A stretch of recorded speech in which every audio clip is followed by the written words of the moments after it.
오늘 우리는 요한계시록 1장 9절의 말씀을 가지고 요한의 밤모섬에 있는 이유에 대해서 생각해 보도록 합니다. 첫째, 나 요한은 너희의 형제요 하고 말씀하고 있습니다. 나 요한은, 이 요한이라는 이름은 히브리 이름 요한인데 이 이름의 뜻은 그에게 요한은 은혜롭다. 그를 여호와께 은혜롭게 주셨다는 그런 뜻입니다. 그리고 너희의 형제요. 이 형제는 아델포스를 말하는데 이는 연합이란 아랍 말과 자궁이란 뜻을 말하는 델피스에서 합성한 유리어입니다. 그래서 같은 태에서 태어난 사람을 말합니다. 이 말은 본래는 육체의 형제를 의미하며 그 반면에 아델프는 족 문자 그대로 자매를 이야기합니다. 이 말은 한 가족의 모든 자녀를 다 포함합니다. 그리고 이 육체적인 형제와 이 가까운 친척들을 가지고 얘기할 때도 있습니다. 그리고 동료, 친구들을 포함해서 사용되고 또한 이번 우리 교회 안에서는 예수 그리스도 안에서 한 형제, 자매된 모습으로 얘기할 때도 오늘 이 형제라고 얘기하고 있습니다. 그래서 나 요한은 즉 하나님이 은혜를 주시고 은혜롭게 하신 나 요한은 너희들의 형제다. 같은 형제다. 이렇게 말하고 있습니다. 두 번째, 예수님의 환난. 이 예수님의 환난은 억압, 고난, 환난, 압박, 탄압으로 외적인 환경에 의해서 생기는 환난을 말합니다. 이 환난은 드리십스라는 말은 외적의 환경을 통해서 오는 그 환난을 말하는데 이는 압박하다, 가해하다에서 이루되어 억압, 압박, 고통, 괴로움, 고난을 말합니다. 그래서 성도와 사도는 모두 이 환난을 겪습니다. 그래서 이 환난은 그냥 말이 아니고 실제입니다. 그래서 성도와 사도는 먼저 모두가 다 환난을 겪는다. 오늘 사도행전 11장 19절에 때에 서드반의 일로 인하여 환난을 인하여 흩어진 자들이 베니게와 구르와 안디옥까지 이르러 도를 유대인에게만 전하는데 하고 말씀하고 있습니다. 그래서 서대반의 일로서 일어난 환난을 통해서 모두 세계로 뻘뻘 흩어졌지만 그 속에 복음이 전가되는 모습을 이야기해 주고 있습니다. 두 번째, 이 환난은 피할 수가 없습니다. 우리는 자꾸 피해가려고 합니다. 오늘 요한복음 16장 33절에 이것을 너희에게 이르면 너희로 내 안에서 평안을 누리게 하려 함이라. 세상에서 너희가 환난을 당하나 담대하라. 내가 세상을 이겼노라고 주님 말씀하고 있습니다.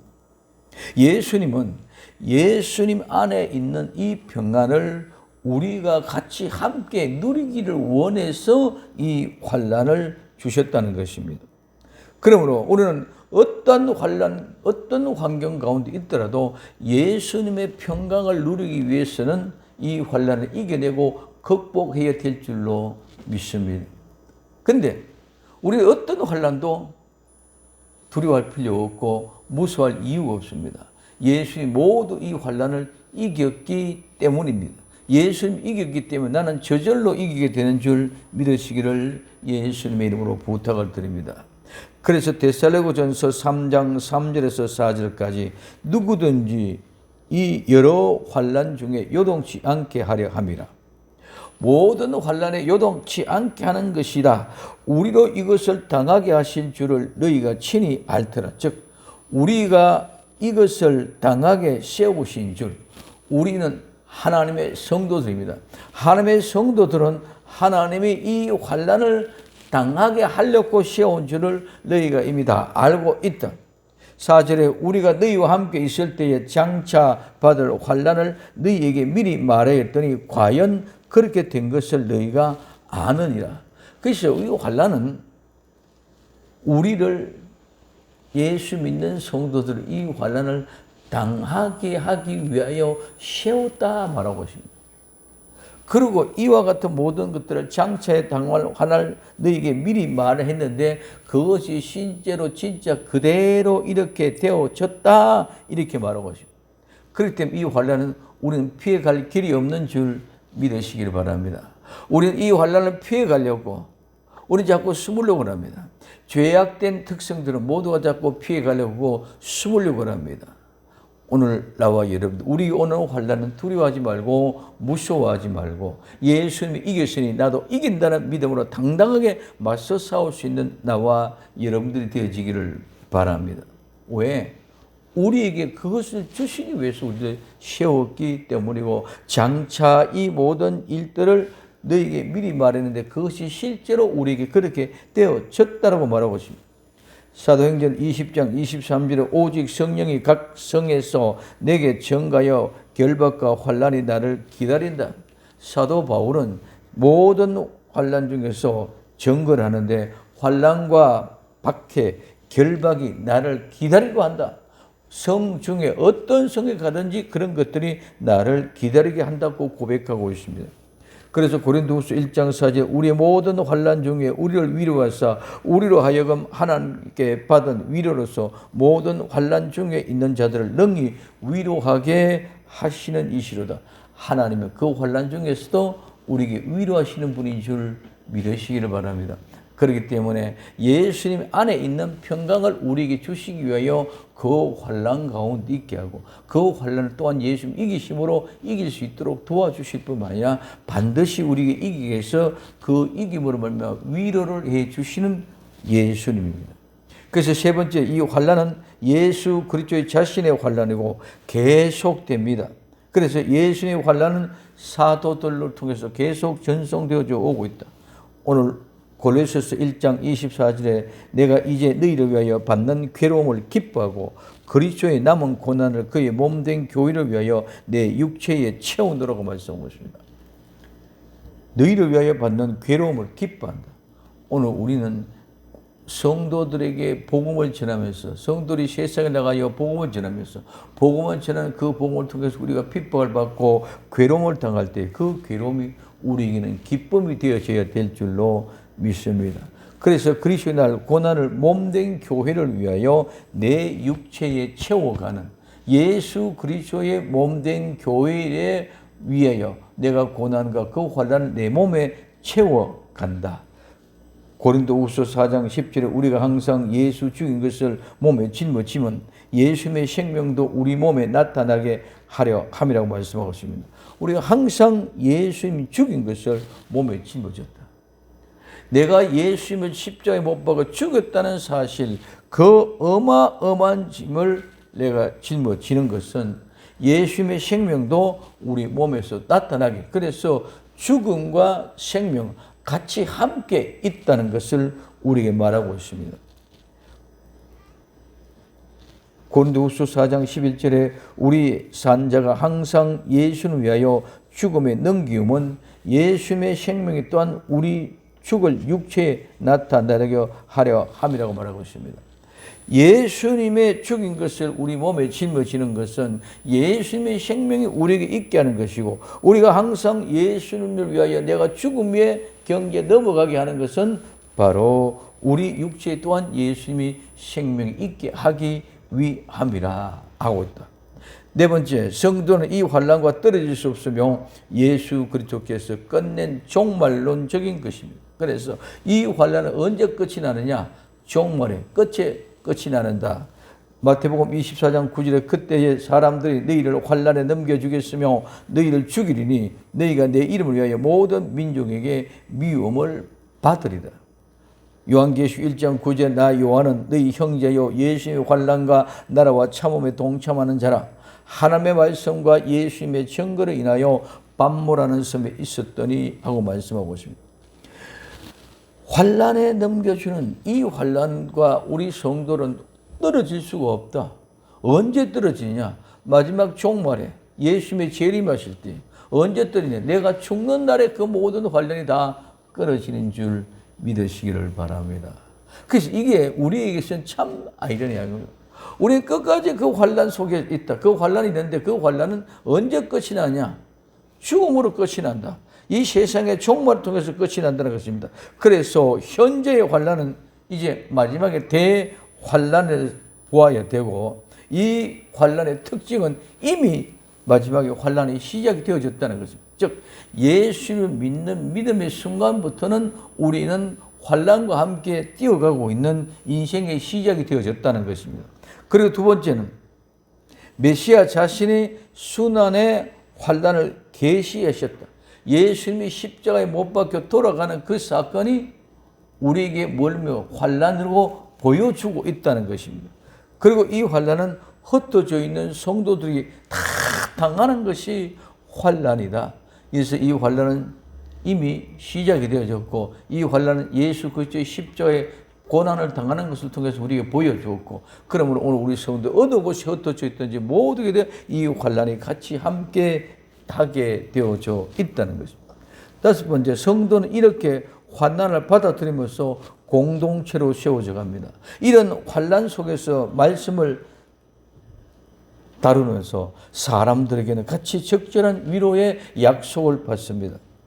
그래서 고린도후서 1장 4절에 우리의 모든 환난 중에 우리를 위로해서 우리로 하여금 하나님께 받은 위로로서 모든 환난 중에 있는 자들을 능히 위로하게 하시는 이시로다 하고 말해서, 예수님은 우리로 환난 당하게 하고 있지만 그 환난 가운데 능히 우리를 위로해 주신, 그래서 우리의 공동체, 예수 그리스도 안에서 참된 교회의 모습 속에서 그 공동체 안에서 모두가 서로가 하나님의 말씀을 위로로 삼아 가야 되는 줄 믿으시기 바랍니다. 그래서 공동체 안에서 아름다운 위로를 받아가면서 함께하는 그 아름다운 공동체 속에서 하나님이 예수 그리스도를 통해서 우리에게 한없는 위로를 능히 해 주시고도 남음이 있는 그런 분이다.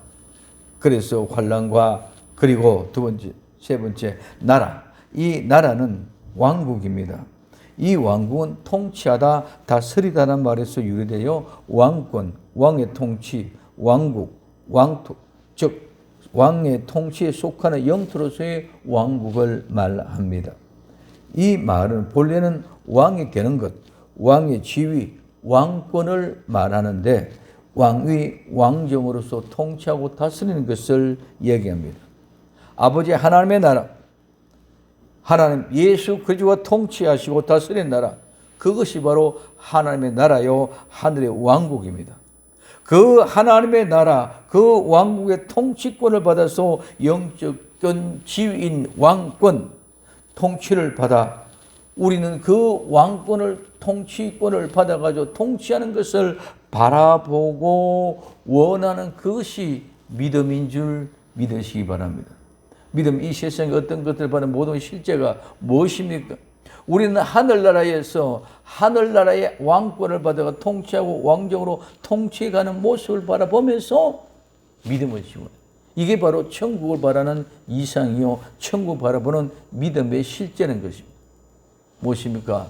에덴의 동산에서 아담과 하와가 범죄하기 전에 에덴의 동산에서 에덴의 동산을 관리하고 통치하던 모습을 우리는 보아야 된다는 것입니다.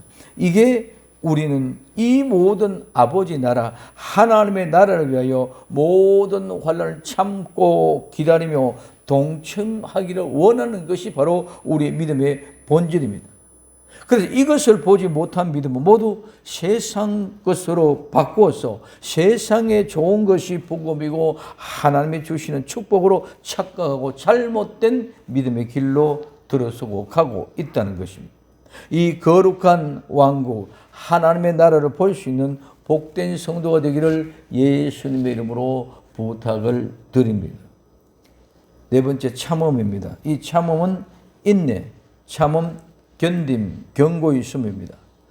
그리고 대망, 기대입니다. 이 말은 남아있다, 도망가지 않고 머물러 있다, 견디다, 기다리다는 말에서 유래되어 견고히 서고 확고부당한 인내는 기다림, 기대에서 시작이 됩니다. 밤모섬에서 유배당한 요한은 하나님의 말씀과 예수님의 정거리 인하여 밤모에 유배를 당합니다. 요한이 겪어야 했던 것입니다.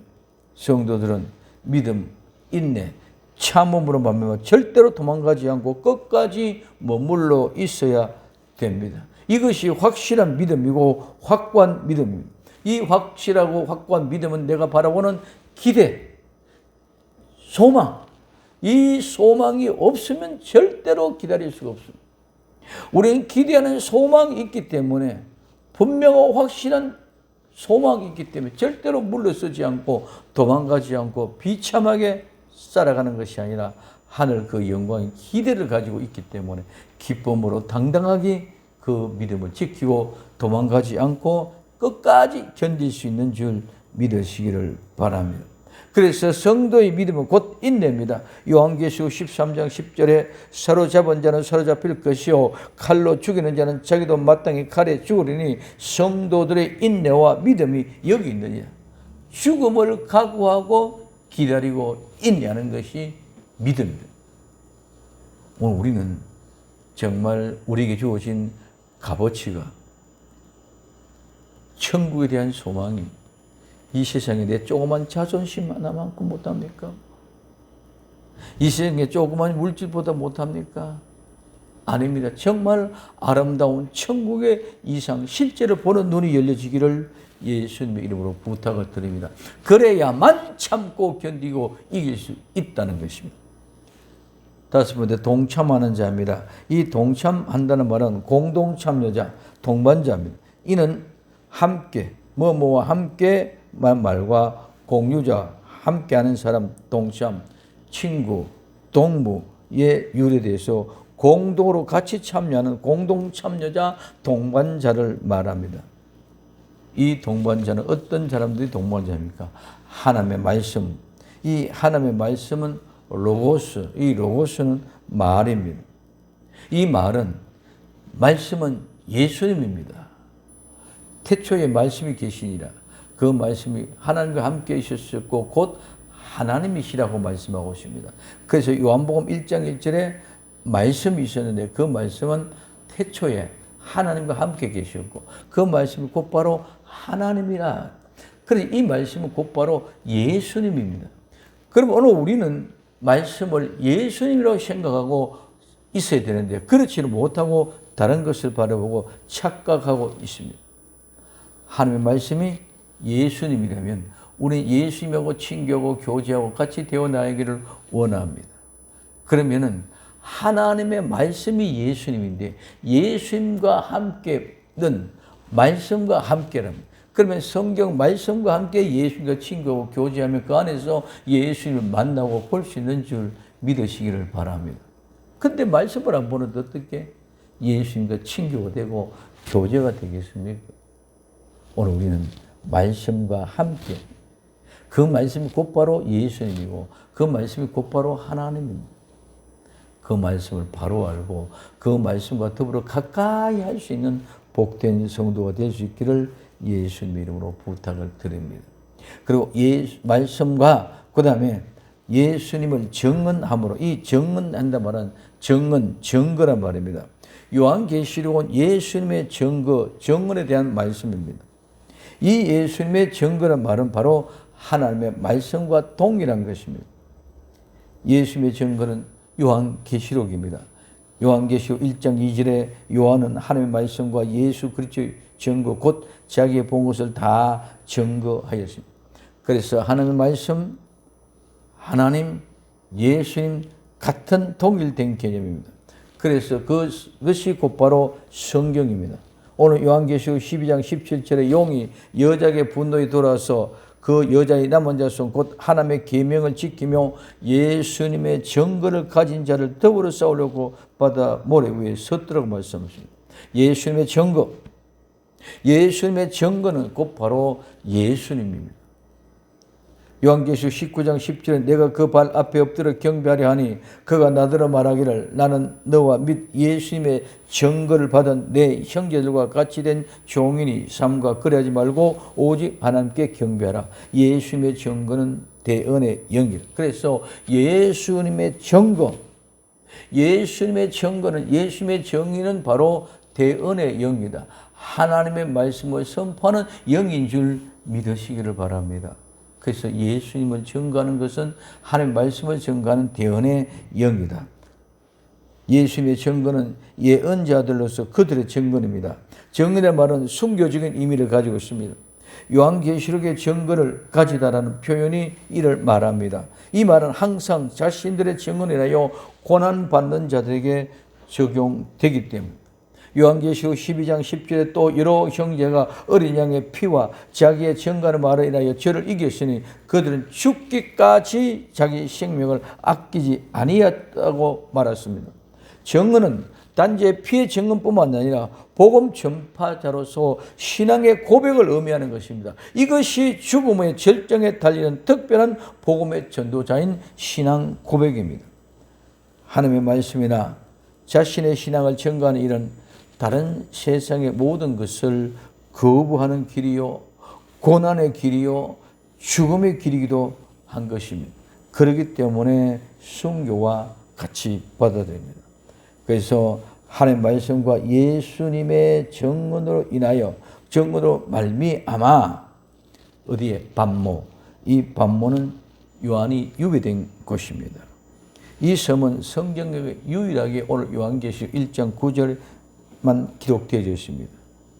요한계시록 저자는 예수 그리스도에 대한 증거로 인해 모아놓은 사람들이 AD 95년에 도마티안 통치 때에 그것으로 유배된 것으로 말하고 있습니다.